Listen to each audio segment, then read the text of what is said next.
धर्मराज ने नेवले से पूछे 3 सवाल। भगवान की सच्ची सेवा क्या है? मनुष्य सबसे बड़ी भूल कहां करता है? बुढ़ापे के लिए जवानी में कौन से 4 काम करके रख लेना चाहिए? दोस्तों, यह प्रसंग उस समय का है जब पांडवों ने महाभारत युद्ध जीतने के बाद हस्तिनापुर में एक अश्वमेध यज्ञ किया था। उस यज्ञ की चारों ओर प्रशंसा हो रही थी। धर्मराज ने उस यज्ञ में समस्त नगरवासियों को भोजन कराया था। अपनी प्रशंसा सुनकर युधिष्ठिर फूले नहीं समा रहे थे। अभिमान बस उनके मुख से यह निकल गया कि जैसा मैंने यज्ञ किया है ऐसा यज्ञ न पहले किसी क्षत्रिय ने किया है न आगे कोई कर सकेगा।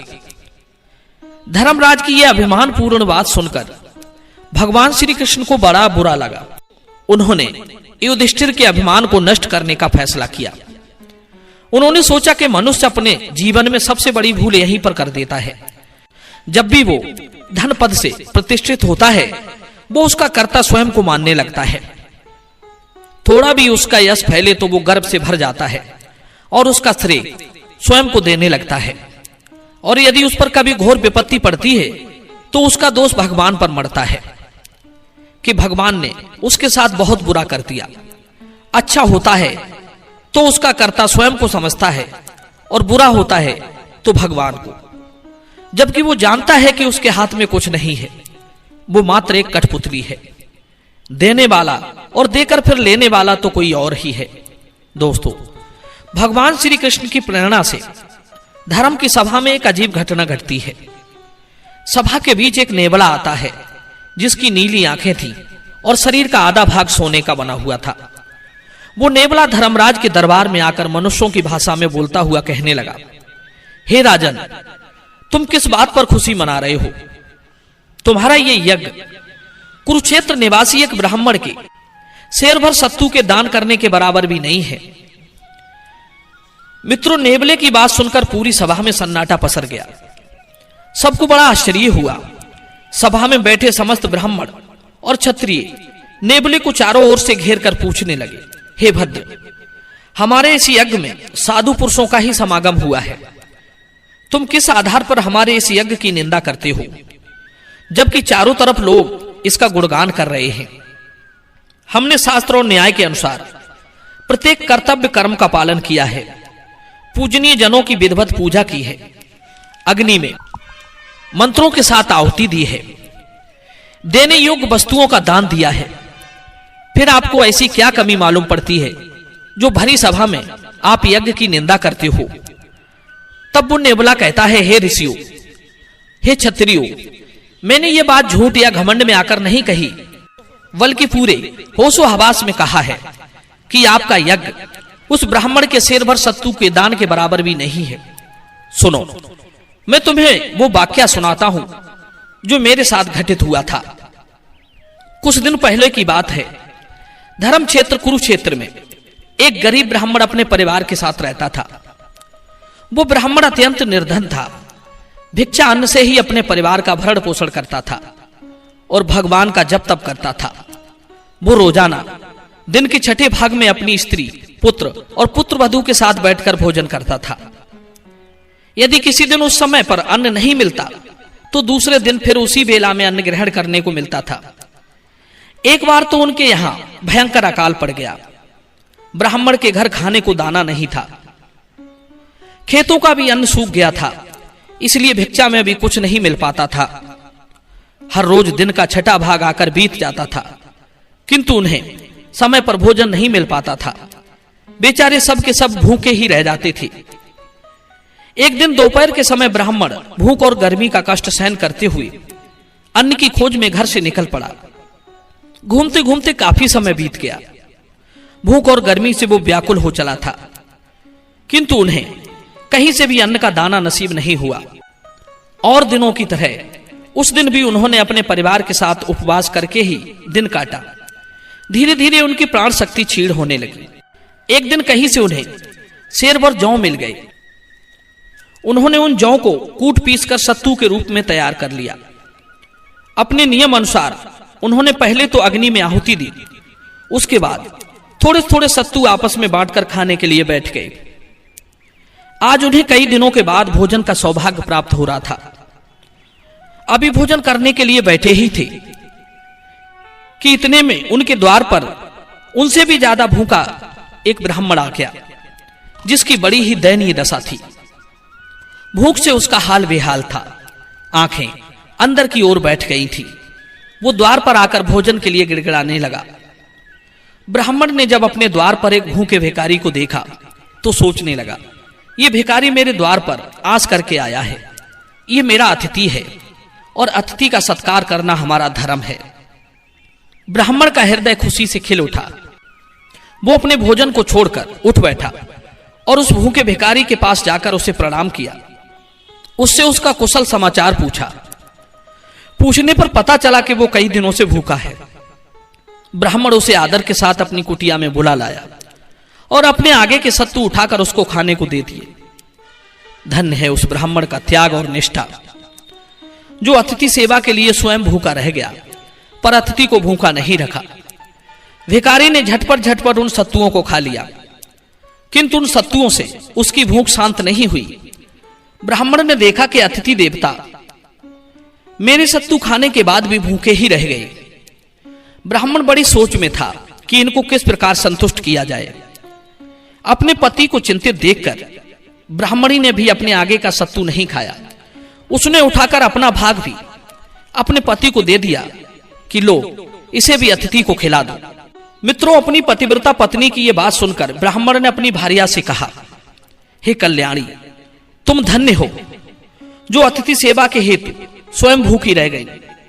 मैं तो आपसे इसलिए नहीं कह सका क्योंकि अपनी स्त्री की रक्षा करना और उसका पालन पोषण करना कीट पतंग और पशुओं का भी कर्तव्य है। पुरुष की तो बात ही क्या, पुरुष होकर भी जो स्त्री से अपना पालन पोषण कराता है वो मनुष्य निंदा का पात्र है। ऐसा मनुष्य उज्जवल कीर्ति से भ्रष्ट हो जाता है और उसे उत्तम लोक की प्राप्ति नहीं होती।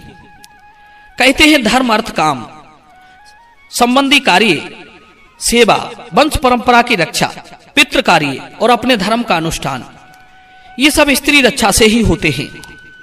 जो पुरुष स्त्री की रक्षा करने में असमर्थ हैं वो संसार में महान अपयश के भागी होते हैं और परलोक में जाने पर नरक में गिरना पड़ता है। ब्राह्मण बोला, हे प्रिय, आपका पालन पोषण करना भी मेरा ही धर्म है, तो मैं आपके आगे का भोजन इस अतिथि को कैसे दे देता। मित्रों, अपने पति की बात सुनकर ब्राह्मणी बोली, हे प्राणनाथ, हम दोनों के धर्म और अर्थ एक ही हैं। आप भूखे रह लोगे तो मैं भी भूखी रह लूंगी। आपके भूखे रहने पर मैं भोजन कैसे कर सकती हूं। मित्रों, पत्नी के कहने पर ब्राह्मण ने उसके हिस्से का भाग भी अतिथि को दे दिया। अतिथि ने उसे भी खा लिया पर उसकी भूख अभी भी शांत नहीं हुई थी। ब्राह्मण फिर चिंतित हुआ कि अब मैं इसे क्या दूं। मित्रों, इतने में ब्राह्मण पुत्र ने भी अपने हिस्से का सत्तू स्वयं ना खाकर ब्राह्मण को दे दिया। पिताजी, मेरा सत्तू भी इस अतिथि को खिला दो, मैं जल पीकर गुजारा कर लूंगा। बेटे का त्याग देखकर पिता ने कहा, बेटा, तुम 1000 वर्ष के हो जाओ तो भी मेरे लिए बालक ही रहोगे। पिता पुत्र को जन्म देकर ही उससे अपने को कृत समझता है।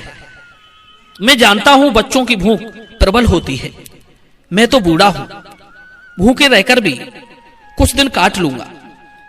जीर्ण अवस्था हो जाने के कारण मुझे भूख भी नहीं लगती, पर तुम तो अभी बालक हो, तुम ये सत्तू खाकर अपने प्राणों की रक्षा करो। मित्रों, ब्राह्मण पुत्र बोला, पिताजी, मैं आपका पुत्र हूं और पुत्र पिता की अपनी ही आत्मा होती है। आपके व्रत की रक्षा करना भी मेरा उतना ही दायित्व है जितना कि आपका। इतना कहकर पुत्र के हिस्से का भाग भी अतिथि को खाने को दे दिया। अतिथि ने उसे भी खा लिया पर अभी भी उसकी भूख शांत नहीं हुई थी। ब्राह्मण फिर चिंता में पड़ गया। मित्रों, अपने ससुर को चिंतित देखकर पुत्र वधू ने भी अपने हिस्से के सत्तू उठाकर अतिथि को परोसने के लिए दे दिए। अतिथि ब्राह्मण उसे भी खा गया। चारों का त्याग और समर्पण देखकर वो अतिथि बहुत प्रसन्न हुआ। वो याचक साक्षात धर्म के रूप में परिवर्तित हो गया और ब्राह्मण और उसके परिवार से कहा, भूख मनुष्य की बुद्धि को चौपट कर देती है। भूख से मनुष्य के धार्मिक विचारों का लोप हो जाता है। किंतु आपकी ऐसी स्थिति होने पर भी आपकी दान में रुचि बनी रही। आपका यश सदा कायम रहेगा। मित्रों, धर्म ने उन चारों को स्वदेह सुरग भेज दिया। नेबला बोला, हे मुनि ज्ञानियों, उसी ब्राह्मण के घर के पास में मेरा बिल था। मैं अपने बिल से निकलकर आया और उसी स्थान को सूंघने लगा जहां ब्राह्मण ने अतिथि को भोजन कराया था। उस दान के प्रताप से उस स्थान को सूंघने से मेरा आधा शरीर सोने का बन गया। आधा सोने का होकर मुझे खुशी तो बहुत हुई, पर मैं तब से अपने पूरे शरीर को सोने का बनाने के लिए घूम रहा हूं। कई यज्ञ स्थलों पर गया, वहां की जगह को सूंघा, पर मैं पूरा सोने का नहीं बन सका। जब मैंने लोगों के मुख से सुना कि धर्मराज ने बड़ा ही विशाल यज्ञ किया है, तो मैं इस यज्ञ की प्रशंसा सुनकर यहां चला आया। सोचा शायद यहां सोने का बन जाऊं, पर यहां पर आकर भी मैं पूरा सोने का नहीं बन पाया। इसीलिए मैंने हंसकर कहा था कि यह यज्ञ ब्राह्मण के शेरवर सत्तू के दान के बराबर नहीं है। यदि यह यज्ञ वास्तव में उस यज्ञ से श्रेष्ठ होता तो मैं सोने का बन जाता। मित्रों, नेबले की बात सुनकर धर्मराज का सिर नीचे की ओर झुक गया। उन्हें अपने अभिमान पर लज्जा आ रही थी कि वास्तव में मेरा इसमें कोई रोल नहीं है। सब कुछ करने वाला और कराने वाला ईश्वर ही है। मैं मूर्ख था जो इस यज्ञ का श्रेय खुद को दे रहा था। मित्रों, धर्मराज ने सबसे क्षमा मांगी और नेबले से कहा, हे भद्र प्राणी, तुम बहुत ज्ञानी जान पड़ते हो। मेरे कुछ प्रश्नों के जवाब दे दो, मेरे मन की संशय दूर हो जाएगी। दोस्तों, धर्मराज ने नेबले से पूछा कि भगवान की सच्ची सेवा क्या है? मनुष्य सबसे बड़ी भूल कहां पर करता है? और मनुष्य को बुढ़ापे के लिए जवानी में कौन से 4 काम करके रख लेने चाहिए? तब नेबले ने बताया, हे धर्मराज, भगवान की सच्ची सेवा है जीवों पर दया, उनके प्रति करुणा का भाव, परोपकार का भाव, दीनहीनों की सेवा, भूखे को भोजन, रोगी को औषधि और भटके को सही दिशा, अहिंसा का व्रत। मनुष्य की सबसे बड़ी भूल है सांसारिक वस्तुओं पर गर्व करना। जो चीज उसकी है ही नहीं, वो उसके पीछे भागता है, उस पर गर्व करता है, स्वयं को हर कार्य का कर्ता समझता है। बुढ़ापे के लिए मनुष्य को जवानी में ये 4 काम करके रख लेना चाहिए। नंबर 1, धन का संग्रह। नंबर 2, बच्चों में संस्कारों का बीज बोना। नंबर 3, भगवान का नाम जपने की आदत। नंबर 4, अपने शरीर का अभ्यास करते रहना और सहनशीलता। बुढ़ापे में भी कुछ न कुछ करते रहना चाहिए। जवानी में किया गया आराम बुढ़ापे में बहुत कष्टदायी होता है। इसलिए स्वयं को कभी निकम्मा बनाकर ना रखें। कुछ ना कुछ काम इस शरीर से लेते रहना चाहिए।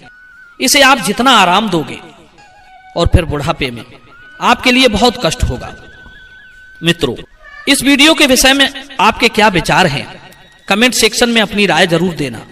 मिलते हैं अगली वीडियो में नई चर्चा के साथ। आप सभी का बहुत बहुत धन्यवाद। जय श्री कृष्ण।